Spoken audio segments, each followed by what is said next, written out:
Good afternoon. Before I begin, let me just say two things. One, when this is all over, I'll take questions when we finish today's announcements. But let me begin by expressing my deep sympathy for the family of Capitol Officer Sicknick, who has died in the line of duty. Our sympathies and our concerns go out to his family, and the people responsible should be held accountable, and they will be. But today I'm pleased to announce the latest members of our economic team. And with their announcement, I'm proud to announce we have finished naming our cabinet, saving the best for last year. 24 outstanding women and men who will get our country moving again, and who are going to restore trust in our government again, and all of whom are ready on day one to do their job. This is a cabinet that I promised you, and I've fulfilled that promise. It looks like America. It taps into the full range of talent we have in our nation, and we have immense talent. It's a historic cabinet. This will be the first cabinet ever that is evenly composed with as many women as men in the cabinet. This will be the first cabinet ever with a majority of people of color occupying this cabinet. And it has more than a dozen history-making appointments, including the first woman Secretary of Treasury, the first African-American Defense Secretary, the first openly gay cabinet member, and the first Native American cabinet secretary. We're also on track. We named a record 50 high-level appointments that are subject to president confirmation, more than any president ever elected has done. We've done our job. We've begun my job of naming these people. It's my expectation and hope that the Senate will now move to confirm these nominees promptly and fairly. It's especially the case for the nominees of Secretary of State, Defense, Treasury, Homeland Security. I nominated them back in November. Given what our country has been through the last 4 years, the last few days, given the threats and the risks in this world, they should be confirmed as close to January 20th as possible. There should be no vacancies at State, Defense, and Treasury and Homeland Security. And we will remain in this dark winter of pandemic and with the economic crisis that's deepening, and we have no time to lose with regard to the entire team. Consider the December jobs report released today. The anxiety and fear of the women and men out there reminds me of when President Obama and I were sworn in during the Great Recession of 2009. This December jobs report shows millions of Americans are still hurting through no fault of their own. We lost another 140,000 jobs, the first negative jobs report since the height of the pandemic in the spring. More people have just lost a job, while many have been out of work for a long time. And the ongoing gap between Black and Latino unemployment remains much too large, that gap.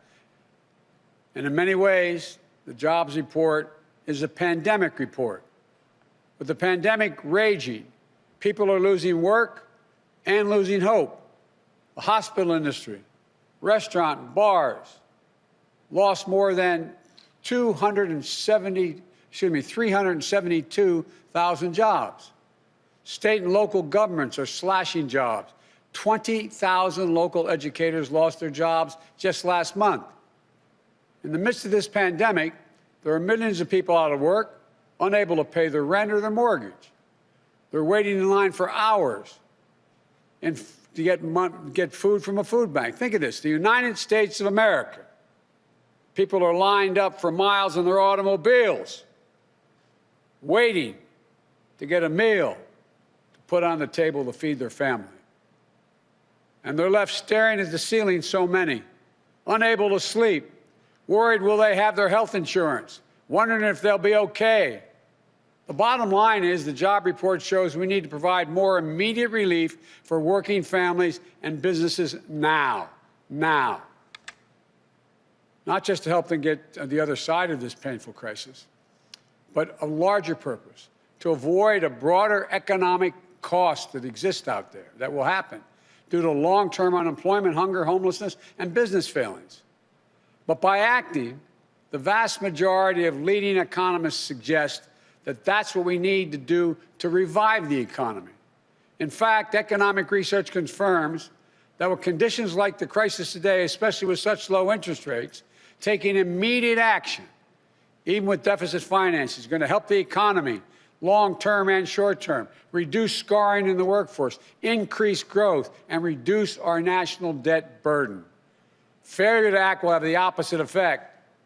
I've said before, the bipartisan COVID relief package passed in December was a very important step, but just a down payment.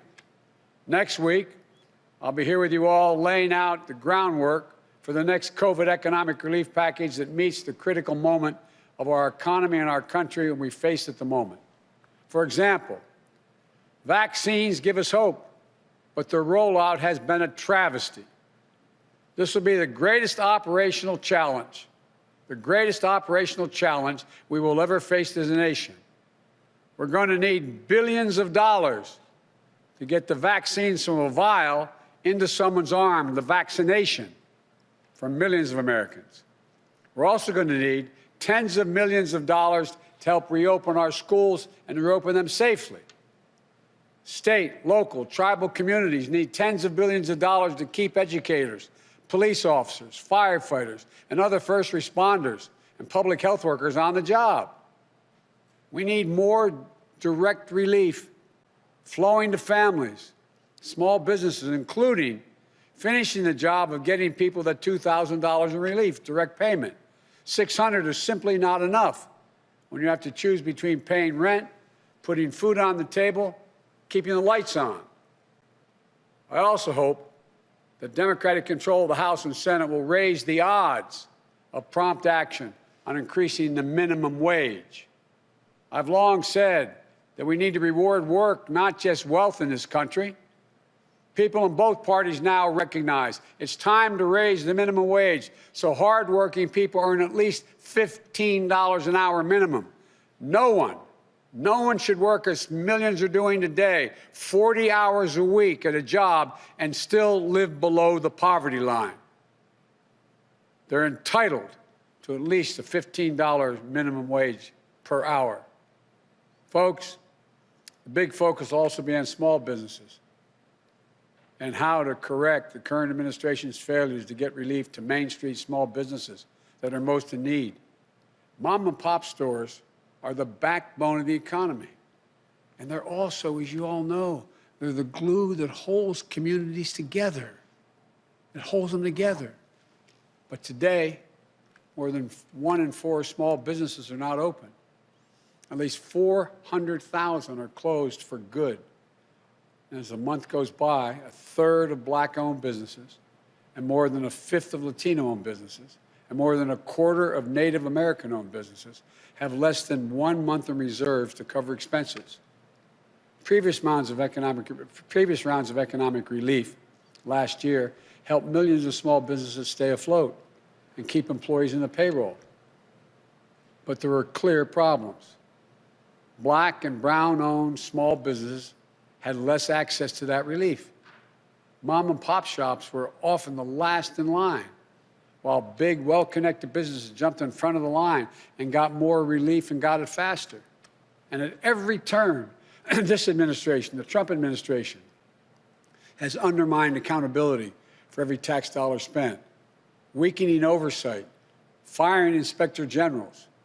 So it's no surprise an independent watchdog found that tens of thousands of ineligible companies receive relief they should not have, including from fraud and abuse, siphoning off support for their very small businesses that that need it so badly.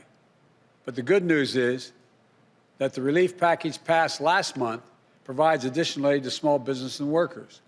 But as I said from the beginning, the need to make sure that relief and future relief reaches everyone who needs it, we need to do more. These relief dollars will start to flow quickly, potentially while the current administration is still in office. And they may send out money that they won't have any control over. But for what we have to control, need control over, I want to be very clear what my priorities are for distributing this emergency aid swiftly and equitably. Our focus will be on small businesses on Main Street that aren't wealthy and well-connected, that are facing real economic hardships through no fault of their own. Our priority will be Black, Latino, Asian, and Native American-owned small businesses, women-owned businesses, and finally, having equal access to resources needed to reopen and rebuild. But we're going to make a concerted effort to help small businesses in low-income communities, in big cities, small towns, rural communities that have faced systemic barriers to relief. Think of the mom-and-pop owner with a couple of employees who can't pick up the phone and call the banker, who doesn't have a lawyer, an accountant, to help them through this complicated process, to know if they're even qualified, or who simply didn't know where this relief was available in the first place. We went through this, Don, when we brought Detroit back off its knees. And as we saw in this morning's job report, restaurants, bars, and hospitality industry have been slammed by this virus.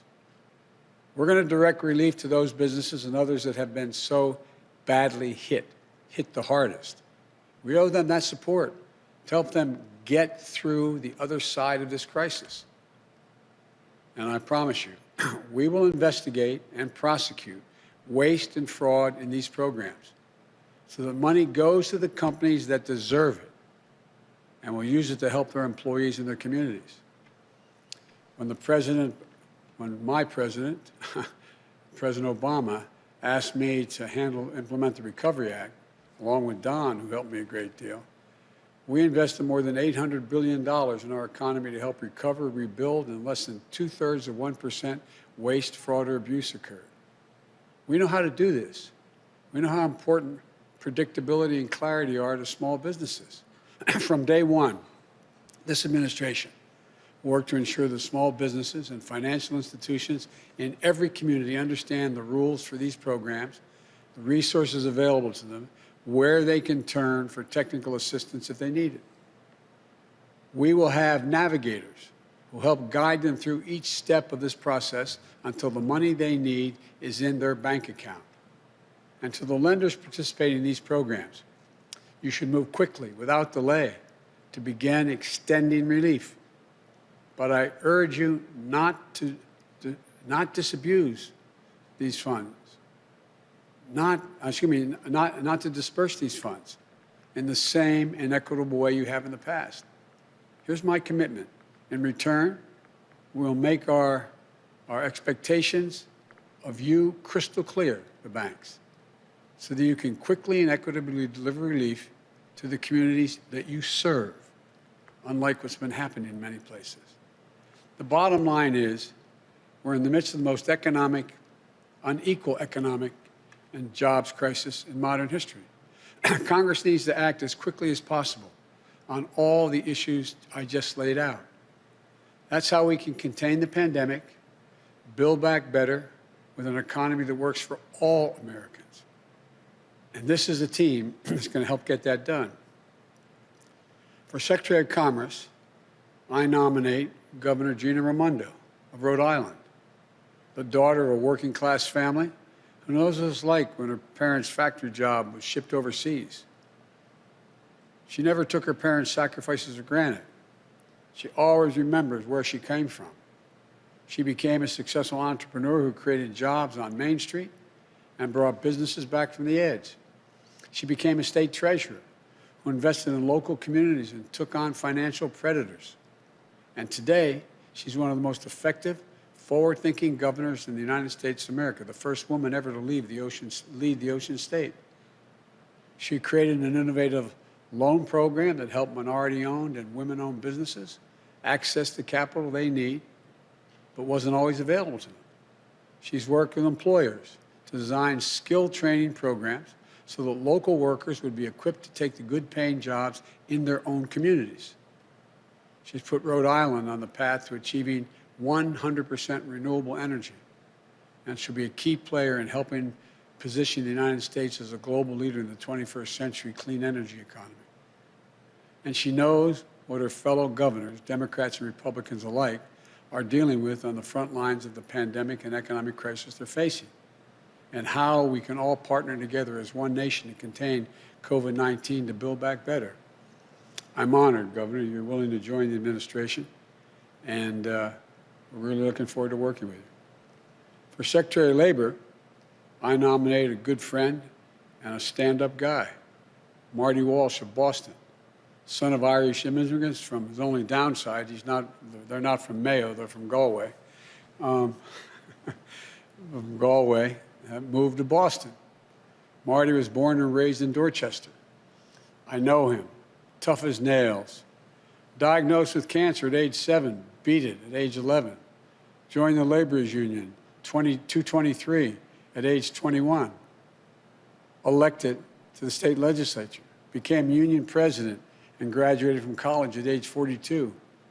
He's now in his second term as a successful mayor of the iconic American city of Boston, who always puts working people first, fighting for a $15 minimum wage, paid family leave, providing frontline workers with emergency child care and protective equipment they need. Marty understands, like I do, that the middle class built this country, and unions built the middle class. He sees how union workers have been holding this country together during this crisis. Healthcare workers, keeping our hospitals safe, clean, and effective, and efficient, I might add. Public service workers, fighting against budget shortfalls to keep communities afloat. Port workers, car haulers, warehouse workers, folks keeping our air and rail systems running. They're literally what's keeping us going. And they deserve a Secretary of Labor who knows how to build their power as workers, who knows that when I say our future will be made in America, it will be a future built by American workers, a future with historic investments in infrastructure, clean energy, manufacturing, and so much more that's going to create millions of good-paying jobs. Marty knows worker power means not just protecting the right to unionize, but encouraging unionization and collective bargaining. The Fair Labor Standards Act, way back, didn't just say you can have unions. It said the government should encourage the formation of unions. It also means protecting pensions, ensuring workers' safety, increasing the minimum wage, ensuring workers are paid for the overtime they've earned, like we fought for in the Obama-Biden administration, but this administration has weakened. Making sure that we have a trade policy where for every decision we make, unions are at the table, focused on winning good jobs for American workers. This is one of the most important departments to me. I trust Mayor Walsh, and I'm honored he accepted. But I also want to say I did give serious consideration on nominating my friend Bernie Sanders to this position before. I'm confident he could have done a fantastic job. I can think of no more passionate, devoted ally to working people in this country.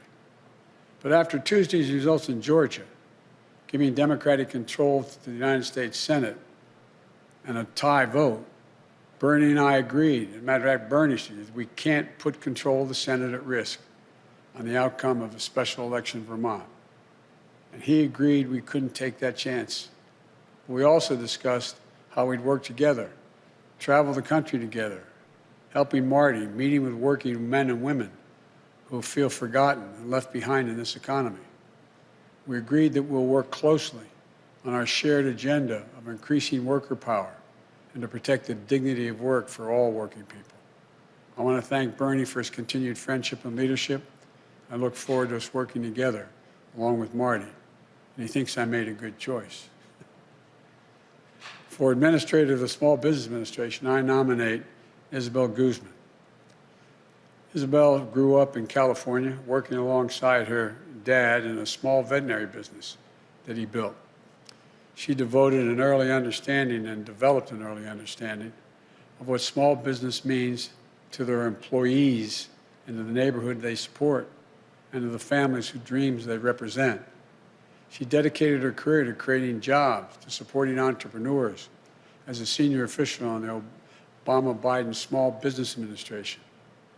As director of California's Office of Small Business and a small business advocate, she worked tirelessly to ensure that everyone with an entrepreneurial spark had a fair and equal shot at getting off the ground and succeeding. The Biden-Harris administration will be locked in on helping small businesses recover, rebuild, and remain the engines of our economic strength. And as head of the SBA, Isabel will be leading a critical mission, not only to rescue small business in crisis, but to provide the capital to entrepreneurs across the country so they can innovate, create jobs, and help lead us into recovery. I'm grateful that she accepted the call to serve in Washington. For Deputy Commerce Secretary, I nominate, and I have to admit to you, a good, loyal, and great friend, Don Graves. Don is a long-time and trusted advisor. He was there at the Treasury Department during the depths of the Great Recession, helping small businesses weather the storm and stay afloat. When President Obama asked me to lead the effort to get Detroit out of bankruptcy and off its back and on its feet again, he said I could take anyone in the administration on my team to do it full time. So I went to the Treasury Department. I tasked Don to come over and work for me and work on it full time. It was the best decision I ever made in that effort. I'm not sure how he thinks about that, but I think it was the best decision I've ever made. And did a great job working with city officials, state officials, on its road to recovery. And by the way, it's the little things. It's getting to know what's happening on the ground. Remember how we went through the issue about the number of buses and lights, street lights and the like. It gets down to the nitty-gritty of what has to be done. We found out that Detroit had a lot of qualified people, but during the Great Recession, almost everyone who knew how to program anything left. So when we finally got it back on its feet again, we found out there wasn't anybody left to know how to turn on the street lights, literally, run the sewer department. So we went out and we got an outfit to come in, and we said, find us some high-tech people. They came back, what was it, 53, 55 people. They all happened to be women. Most were minority. None had more than a high school degree, and a quarter of them only had a GED. And I remember even our very liberal friends, we told them we were doing this, they said, oh, I'm not going to do this. Well, guess what? In a 14-week program, they were taught how to program. They were taught how to do it all. They ended up putting the city back on its feet. Every one of them left after that time because we went to the graduation. The lowest starting salary, if my recollection is correct, was $49,000. The highest, $104,000. Point is, give people a chance. Americans can do anything given a shot. It also helped me lead our national strategy to equip workers with the skills they need for good-paying jobs in the 21st century in healthcare, IT, clean energy, advanced manufacturing, and so much more. He was there to help me launch the National Cancer Moonshot and marshal the full resources of the federal government to help end cancer as we know it. A cancer survivor himself, diagnosed and treated while he was working on this for me. Don knows about hope and he knows about resilience. And I'm grateful to him and to his wonderful family for once again answering the call to serve. I want to thank you all. Thank your families.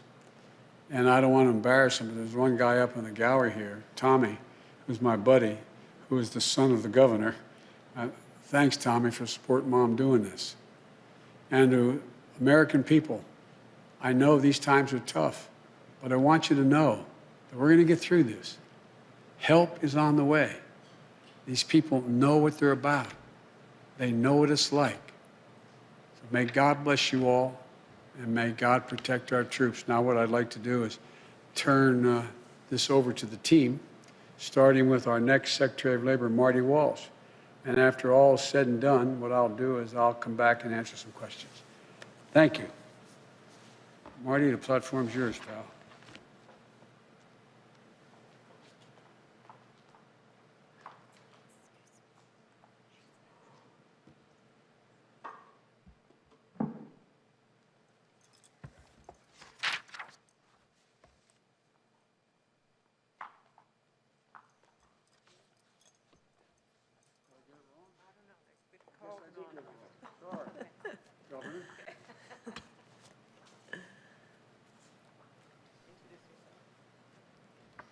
Thank you. Good afternoon. Good afternoon. Mr. President-elect, Madam Vice President-elect, thank you for this chance to work for the American people. I want to begin by thanking my amazing family, my wonderful husband, Andy, my daughter, Cece, my son, Tommy, who's here in the balcony. Thank you for your endless love and support. We'll do this as a family. The mission of the Commerce Department is a very simple one: to help spur good-paying jobs, to empower entrepreneurs to innovate and grow, to come together with working families and American businesses to create new opportunities for all of us. It's a simple but vital mission. It's the same mission that's driven my own life and the path of my family across generations. My grandfather was 14 years old when he came to this country. He got on a boat by himself at 14 years old from Italy. He came to America in search of new possibilities.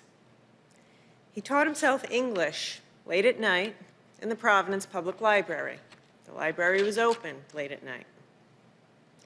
He started a family, and the first chapter of our family's new American story. And my father was the son of another Italian immigrant, a butcher who helped found the Meat Cutters Union in Rhode Island, which is now the UFCW local in Rhode Island. And after serving in the Navy and going to college on the GI Bill, my father went to work in manufacturing, spending most of his career at the Bulova Watch Factory in Providence. Now, I was the youngest of 3 kids, and there were 6 of us, including my grandfather, all in a small house, sharing one bathroom. Now, we didn't have a lot, but we had everything that we needed. Until one day, my dad came home and he said the factory was going to close. The jobs were going overseas. And so after 28 years of dedicated work, he was pushed unceremoniously into early retirement in his mid-50s. I have to tell you, it was a very difficult time for my family. And like so many American families across this country today, we had to cut back to make it through. But my mom kept our family together, and we did get through. And I went on to college, and I started to chase my own dream of starting a business and creating jobs for hardworking people. Because I knew exactly what those jobs would mean. What those jobs would mean for families who had fallen on hard times, for communities where the factory had shut down, and for a state that needed a shot in the arm to get back on its feet. When I announced my run for governor, Rhode Island was in the midst of an 8-month streak as the state with the highest unemployment rate in the nation. But over the last 6 years, we've worked hard, we fought back, and we've grown our way back, achieving a record number of jobs and the lowest unemployment rate in over 30 years. Now, we did that by bringing together our workers and businesses, working together, coming together in common cause. We invested in our people, in their skills, their opportunities, and their dreams. We helped new businesses launch, and we sparked others to hire and grow responsibly. That's the same vision, the same faith in American workers, in American entrepreneurs, that I see in the Build Back Better agenda. It's a vision for an inclusive recovery that lifts up those who've been left behind. It's a vision for a national effort that provides skills, training, and wraparound supports to get Americans back to work. It's a vision for rebuilding American manufacturing and bringing back jobs to America from overseas. And that's why I am ready to get to work. I am excited to get to work on a national scale to help realize the vision of the President-elect and Vice President-elect to help more hardworking families in every community write the next chapter of their own American stories. So thank you. Thank you for this opportunity to serve the American people.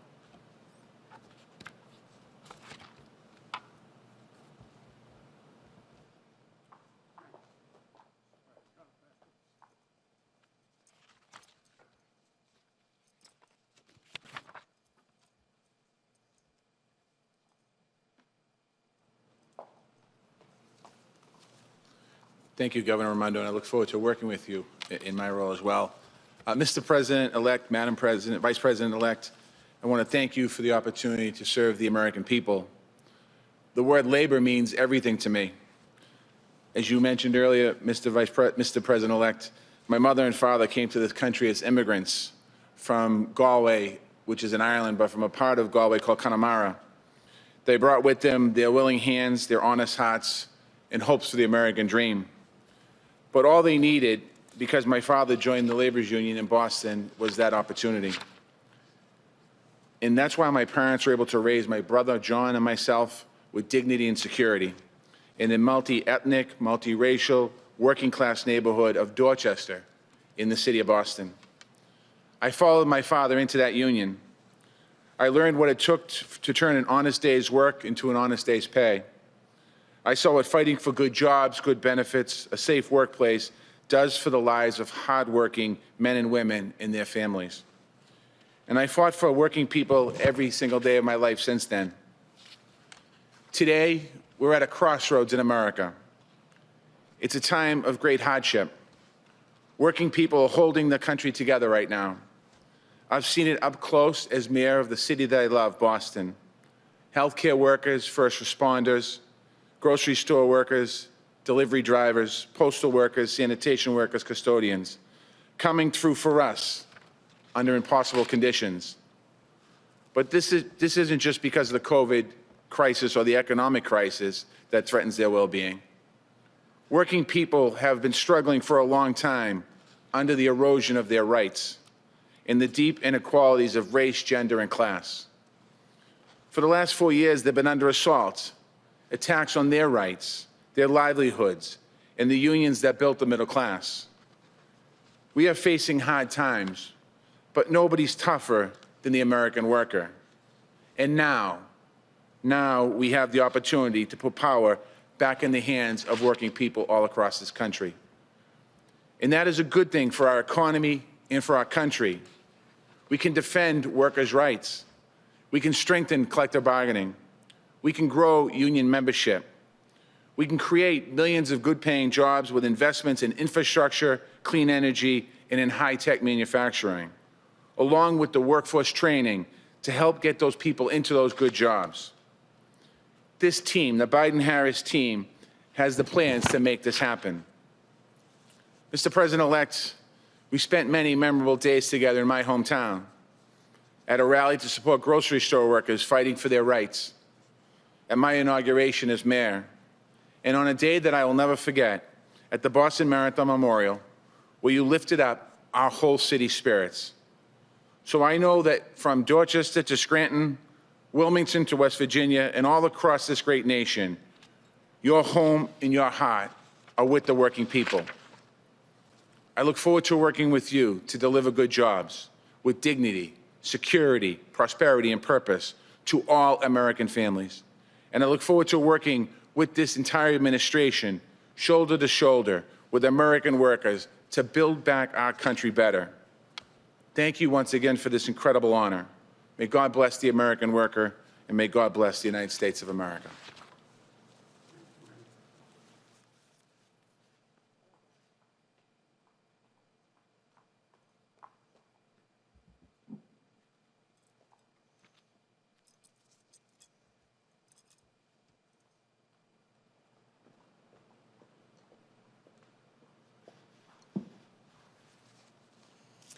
Good afternoon. Mr. President-elect, Madam Vice President-elect, I am honored and truly thankful for this opportunity to serve America's small businesses.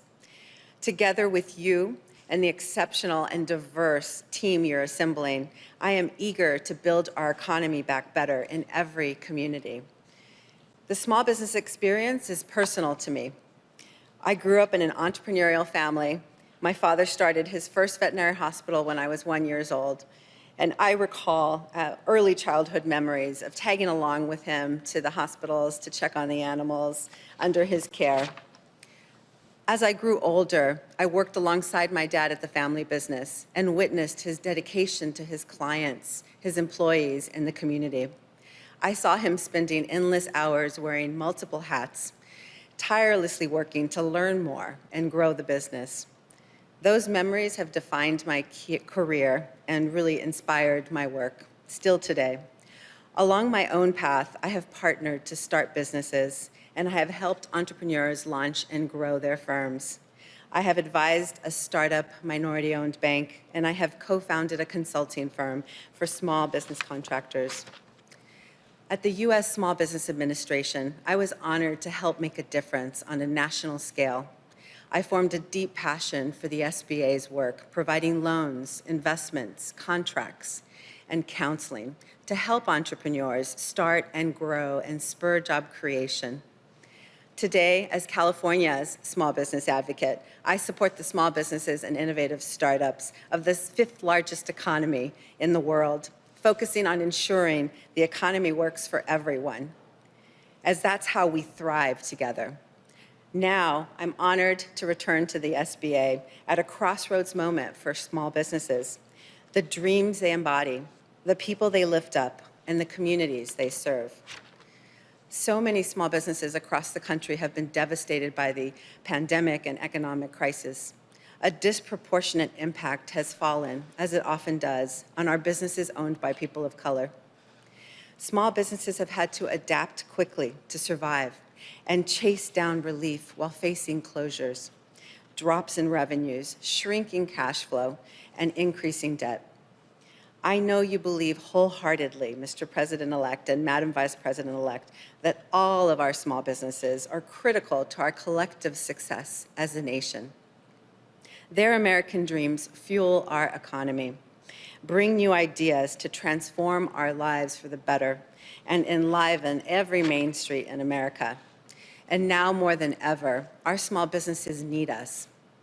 I share your commitment to help strengthen the many small business owners who have seen their dreams and their livelihoods impacted by COVID-19, and to create opportunities and instill greater equity in all of the new startups that will lead us to recovery. I am excited to get to work with the incredible mission-driven civil servants at the SBA to help America's small business owners build better futures for their families and their communities. And I am grateful for this opportunity to serve. Thank you so much.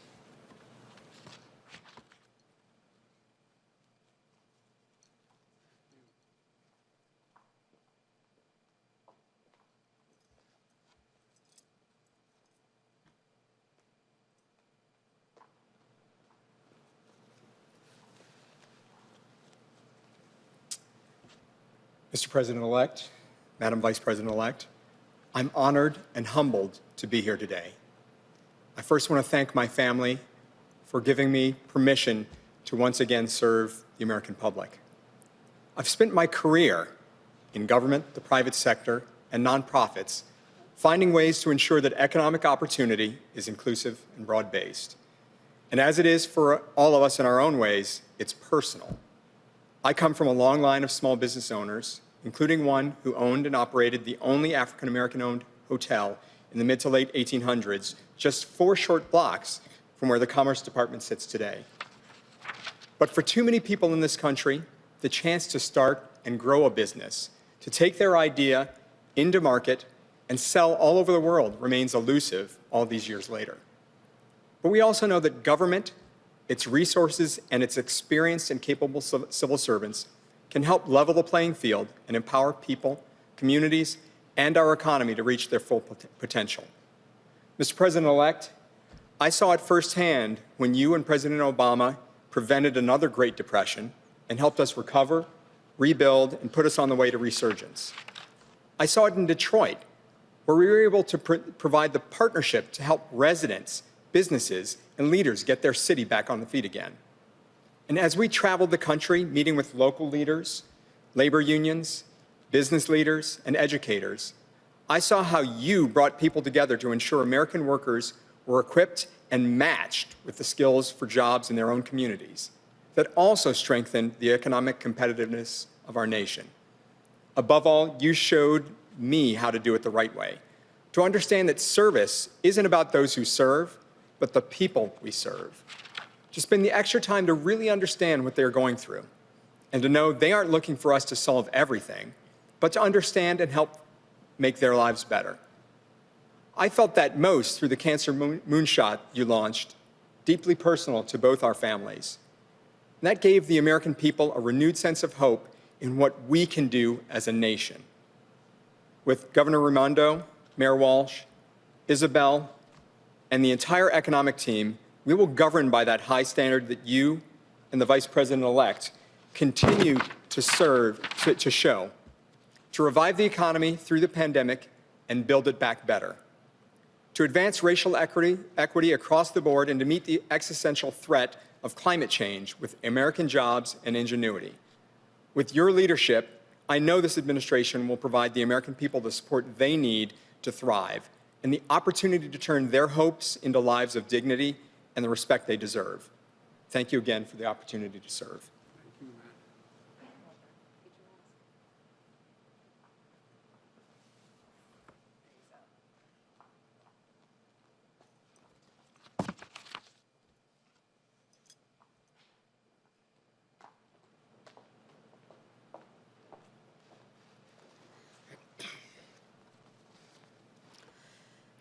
One of the fundamental values that the President-elect and I share is a belief in the dignity of work.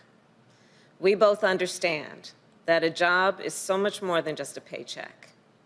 It's about dignity and respect.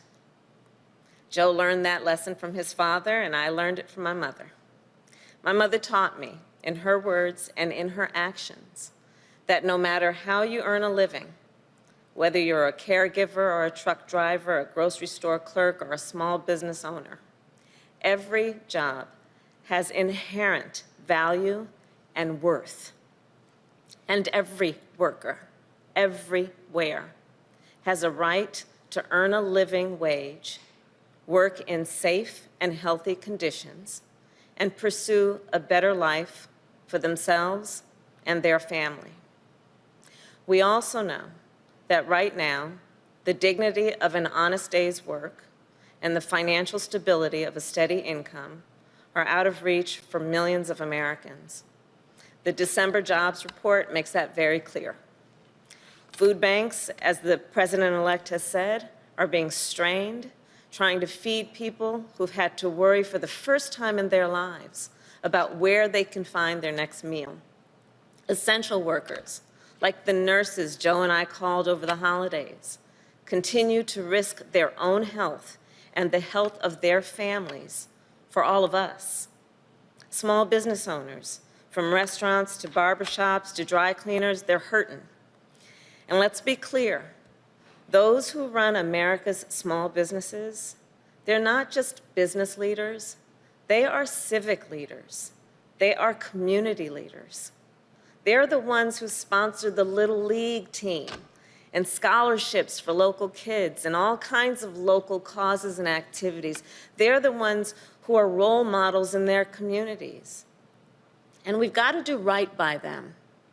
So first and foremost, as the president-elect has said, we will provide more immediate relief. We must, for working families and businesses now. And even as we address our immediate crises, even as we work to contain this pandemic and open our economy responsibly, we must also do what President-elect Biden and I have pledged to do. We must build our economy back better so that it lifts up everyone, no matter what you do for a living or where you live, whether it's in a small town, a big city, or anywhere in between. And that means providing access to capital for small business owners, the economic engines of our neighborhoods, so that they can create the jobs that are in our communities and help our communities thrive. It means making sure we're equipping workers with the skills they need for the jobs of the future, and making sure our entrepreneurs and businesses continue to out-innovate and out-compete the rest of the world. And it means protecting and expanding workers' rights by fighting for a higher minimum wage and paid leave, safe and healthy workplaces, and stronger unions.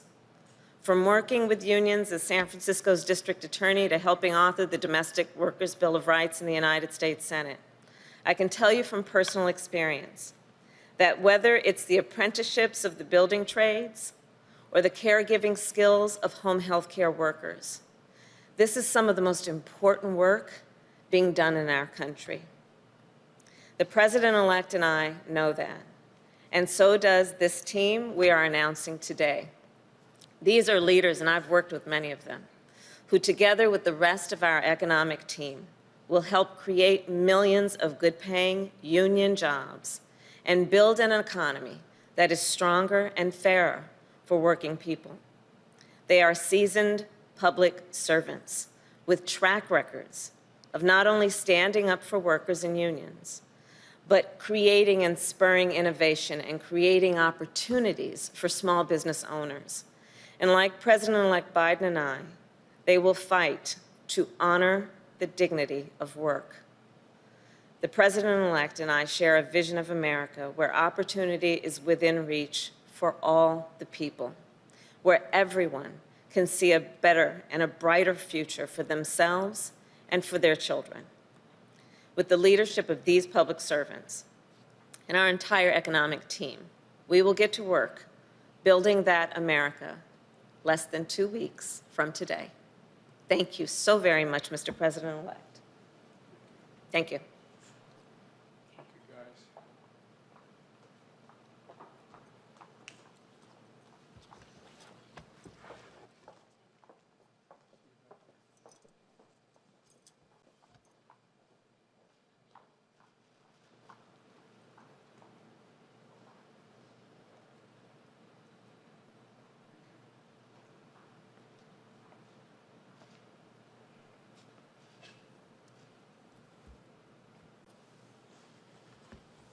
Well, folks, let me take some of your questions. We'll have chances again this week to do it.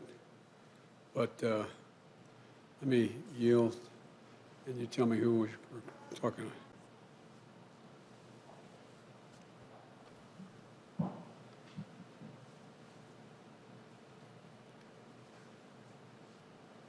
Mr. President-elect, while we have been here, as you've been announcing your economic team, we've learned that House Democrats are currently planning to introduce articles of impeachment against President Trump as soon as Monday. At that point, it'll be just a little over a week before the president leaves office. Do you believe this is a good idea?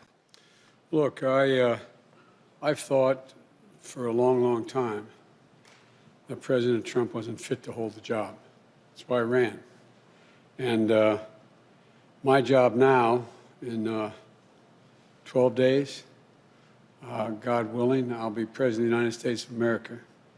And I'm focused on the urgency of three immediate concerns. One, the virus, getting under control, getting the vaccine from a vial into people's arms. I think the way it's being done now has been very, very sad. Number two, we've had 4,000 deaths yesterday, and things continue to rise, to escalate. That's my number one concern, to get the virus under control. We lost over 125,000 jobs this last month, and people are really, really, really in desperate shape.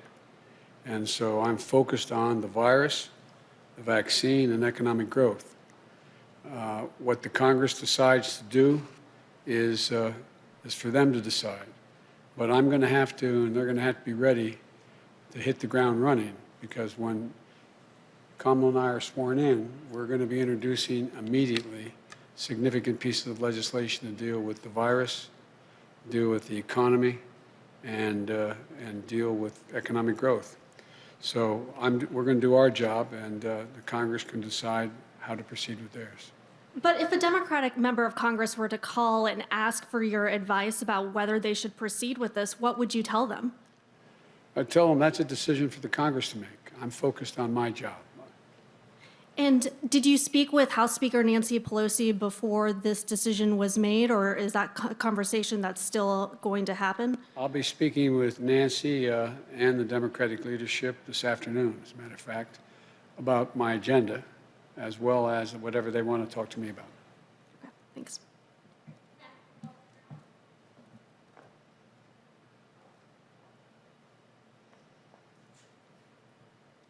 Thanks, Mr. President-elect. Thank you, Ken. I wanted to ask you about your agenda in light of the jobs report that came out today. You're going to be laying out the principles of your plan.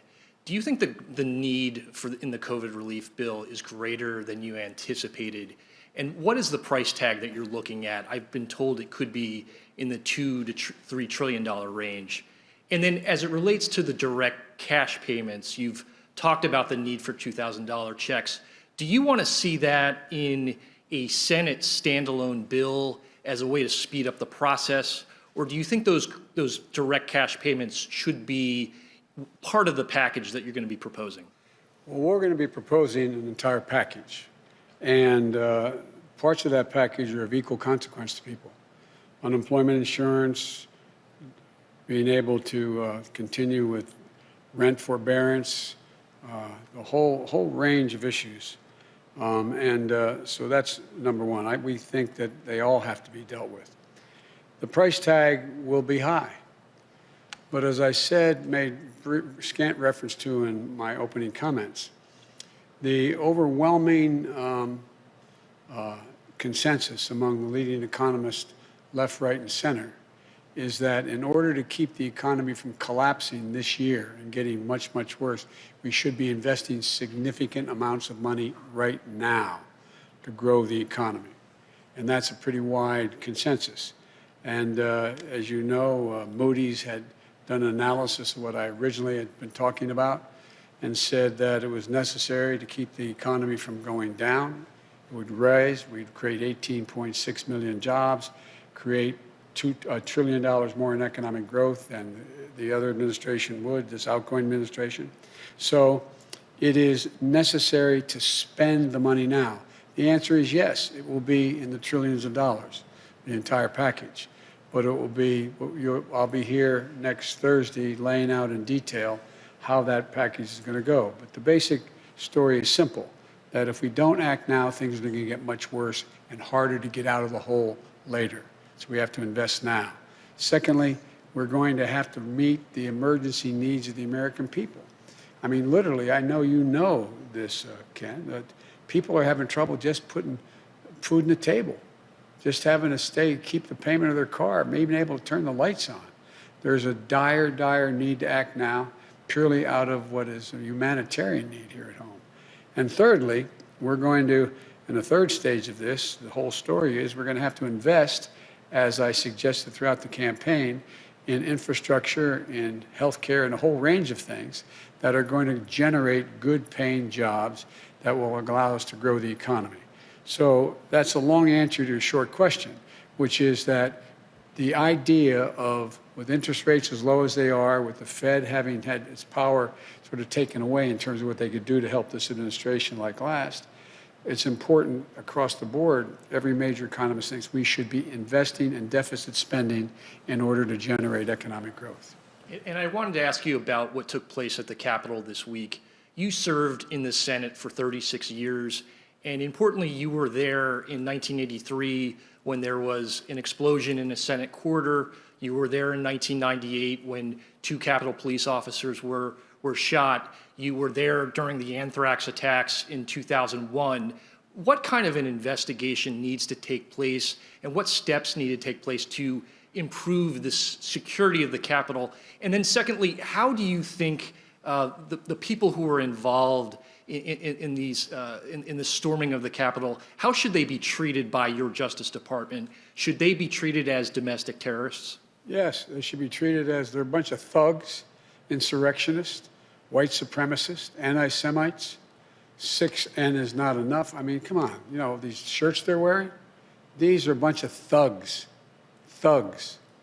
And they're terrorists, domestic terrorists. And that'll be a judgment for the Justice Department to make as to what the charges should be. But the fact is, they should be prosecuted.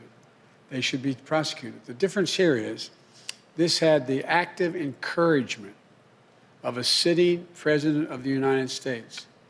And the way in which the breakdown in security occurred needs to be thoroughly investigated. I'm not going to prejudge what it was, but the idea that these people were able to just march up the stairs, march in, and do it in the way we had, there's a great debate. I don't know the answer. Great debate now. Was the governor of Maryland correct when he said that I was ready to send in the National Guard? I couldn't get authorization. What happened?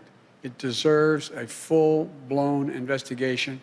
People be held accountable, and steps taken that something like this could never happen again. And the difference this time is every nation has dealt, every democracy has dealt with individual terrorist attacks by groups that are very targeted. The largest target was 9/11 and the buildings. Well, right down to blowing up, you know, a bomb going off in the Capitol when I was there, and 2 policemen. But the idea that thousands of people could be marching up the steps of the United States Capitol, breaking windows, breaking doors, forcing their way in, stepping aside. And the photographs of, well, I don't know what the circumstances, the photograph looked like you had some of the Capitol Police taking selfies with these people. That has to be thoroughly investigated. The authorities responsible have to be held accountable for the failures that occurred, and we have to make sure that this could never, ever happen again. The damage done to our reputation around the world by a president of the United States encouraging a mob. This reminded me more of states I've visited over the 100 countries I've gone to, in third tin horn dictatorships. It just cannot be sustained, has to be immediately investigated in depth, and people have to be held accountable. And lastly, do you think you need to change any of the planning for your inauguration as a result of this? A totally different entity is in charge of the inauguration that was in charge of protecting the Capitol, the Secret Service. I have great confidence in the Secret Service. I have great confidence in their ability to make sure that the inauguration goes off safely and goes off without a hitch. So so I have confidence in what is in the planning that's been underway before this and continues with the Secret Service as the lead agency. Thank you. Thank you.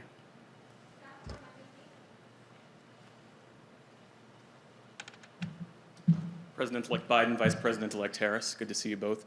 I want to pick up on something that you just said about President Trump actively encouraging the insurrection at the Capitol. Given the perceived threat that he poses, my question to you is not so much about the role that Congress should play in impeachment, but rather, Should President Trump, in your estimation, remain in office? I didn't think, look, I've been saying for now well over a year, he is not fit to serve. He is not fit to serve. He's one of the most incompetent presidents in the history of the United States of America. And so the idea that I think he shouldn't be out of office yesterday is not the issue. The question is, what happens with 14 days left to go or 13 days left to go? And I think that what 81 million people stood up and said, it's time for him to go. And the United States Senate voted 93-6 to confirm that we should be sworn in. We were duly elected. So I think it's important we get on with the business of getting him out of office. The quickest way that that will happen is us being sworn in on the 20th. What action happens before or after that is a judgment for the Congress to make, but that's what I am looking forward to, him leaving office. I was told that on the way up here, way over here, that he indicated he wasn't going to show up at the inauguration. One of the few things he and I have ever agreed on. It's a good thing I'm not showing up. Earlier, you'd said that if you'd hope that he would show up only in the sense that it was valuable to send a signal to the world about the transfer of power. You've clearly changed your perspective on that. Because he has clearly demonstrated, he's exceeded even my worst notions about him. He's been an embarrassment to the country, embarrassed us around the world, not worthy to hold that office. If we were 6 months out, we should be moving everything to get him out of office, impeaching him again, trying to invoke the 25th Amendment, whatever it took to get him out of office. But I am focused now on us taking control as president and vice president on the 20th and to get our agenda moving as quickly as we can. Thank you. Another question about holding public officials to account, and this is about an issue that's no longer a headline but is no less significant and serious, and it's about the more than 600 children who were orphaned under the Trump administration as a result of the family separation policy along the border. During the campaign, you said that practice was criminal. Will you commit to making sure that the Trump administration officials responsible for that policy will be held to account? I'll commit that our Justice Department and our investigative arms will make judgments about who is responsible, how they're responsible, and whether or not the conduct is criminal across the board. But as I said yesterday, I am not going to tell the Justice Department who they should prosecute and who they should not. That's a judgment that will be made by the Attorney General of the United States of America, not influenced by me. But there will be a thorough investigation of who's responsible and whether or not the responsibility is criminal. And if that is concluded, the Attorney General will make that judgment. I will not intervene to tell him who he should or shouldn't indict or if he should indict. And lastly, beyond the COVID plan, which you've detailed, what are your legislative priorities? You've talked about infrastructure. You've talked about introducing an immigration bill. After January 20th, Democrats will control the House and the Senate. What do you do first? Three different issues there in that same question. One, the commitments I made that what I would introduce, not necessarily we would move to, but introduce in the United States Congress first, I will do. I will introduce an immigration bill immediately and have it sent to the appropriate committees to begin movement. I will, in fact, countermand executive orders that the president has, in fact, initiated that are contrary to what I think is either his authority and/or, even if it's his authority, contrary to the interests of the United States on environmental issues and a whole range of other things. And thirdly, I will immediately move, though, to the most urgent need of asking the Congress to give me the financial wherewithal to deal with the virus, to be able to move so that we have Operation Warp Speed really working. Warp Speed got the vaccine to places that were delivered, but did not get them from those vials into people's arms. And so it is a gigantic logistical concern of how we do that. I'm committed to get 100 million shots in people's arms in the first 100 days. I'm committed to insisting that in all federal jurisdictions, any place I have control as president, everyone will be mandated to wear a mask in interstate transportation as well as federal facilities. And thirdly, I'm committed to moving as rapidly as possible to get the vaccine to teachers and the material to children that can provide for the safe opening of our schools at the end of that, beginning at the end of that 100 days. They are the most urgent things we have to do now. Now, immediately upon getting office. There's going to be multiple things, as you well know, because you're a seasoned veteran of how this policy, how we work. And that is that there will be other committees will be holding hearings on a whole range of issues, from my positions on infrastructure, what we should be doing to generate a green economy, how we, and so on. But in terms of the immediate need to get done, not just introduced, but to get done, voted on, and get the money and resources to do it, it turns out that the most urgent need is dealing with the virus, number one, and economic relief to Americans who, through no fault of their own, are really getting battered. Thank you. both.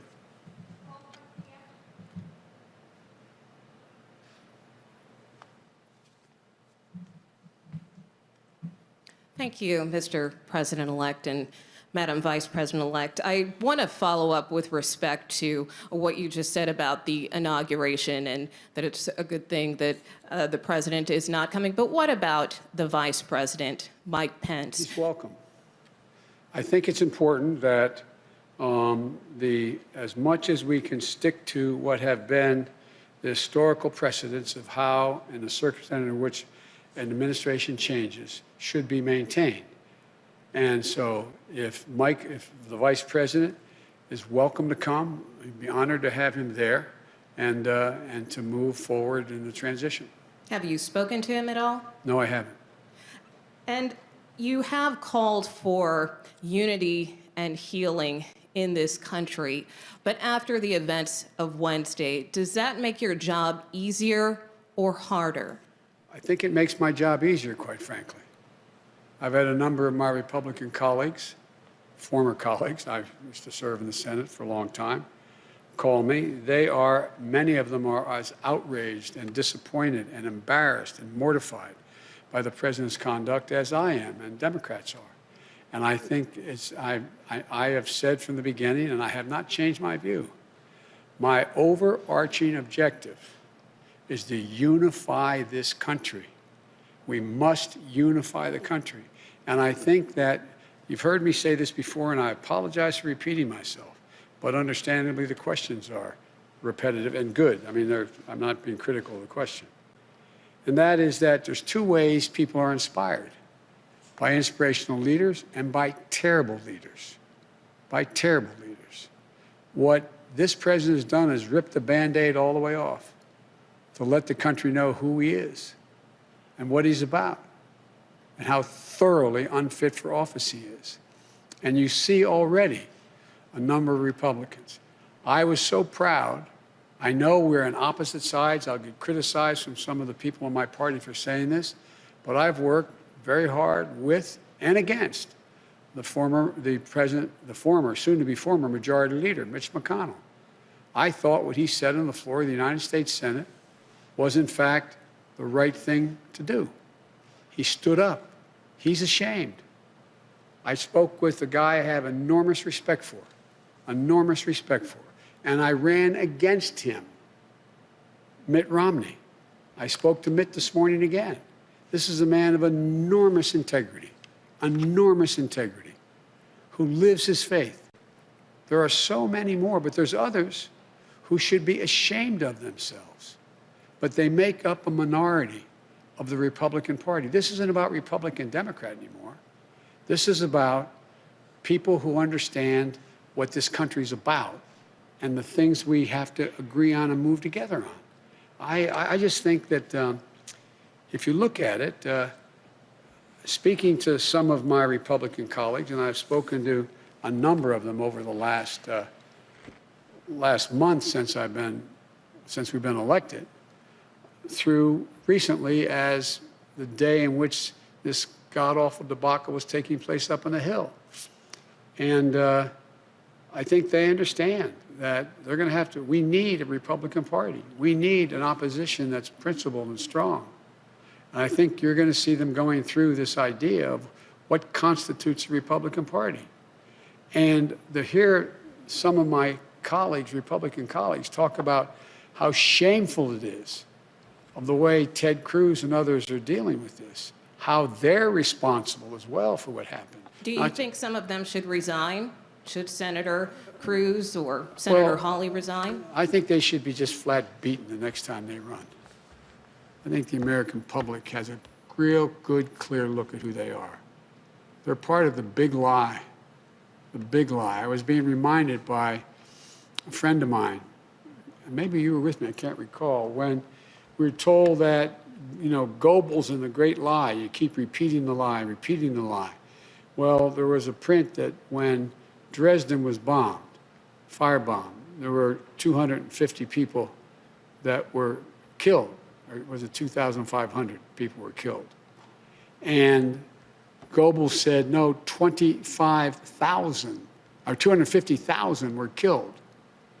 And our papers printed that. Our papers printed it. It's the big lie. People will know it's one thing for one man, one woman, to repeat the lie over and over and over again. By the way, Trump said that before he ran. If you say it enough, I'm going to convince you. I'll say it enough. The press is bad, the press is bad, the press is bad, the press is bad. If he's the only one saying it, that's one thing. But the acolytes that follow him, like Cruz and others, they are as responsible as he is. And so it's not about whether or not they get impeached. It's about whether or not they can continue to hold power because of the disgust the American people have for their actions. There are decent people out there who actually believe these lies because they've heard it again and again. I was with a friend of mine who's a medical doctor telling me that his neighbor said to him, he lives in another state, his neighbor's a good person, said, but you know, doc, this is true. There's a lot of chicanery that went on in this election. He said, tell me what? Well, I just know there was. They say it is. They say it is. This is a human condition. You say it and say it and say it and say it. The degree to which it becomes corrosive is in direct proportion to the number of people who say it. And so it's interesting to me, and I was pleased to hear some of the more prominent Republicans say to me that the Ted Cruzes of the world are as responsible in terms of people believing the lies as, not as responsible, but similarly responsible like Trump. But they didn't say, go to the Capitol, I'll be with you, follow. That's a different story. Thank you. Thank you. Thank you all very, very much. Appreciate it. Thank you.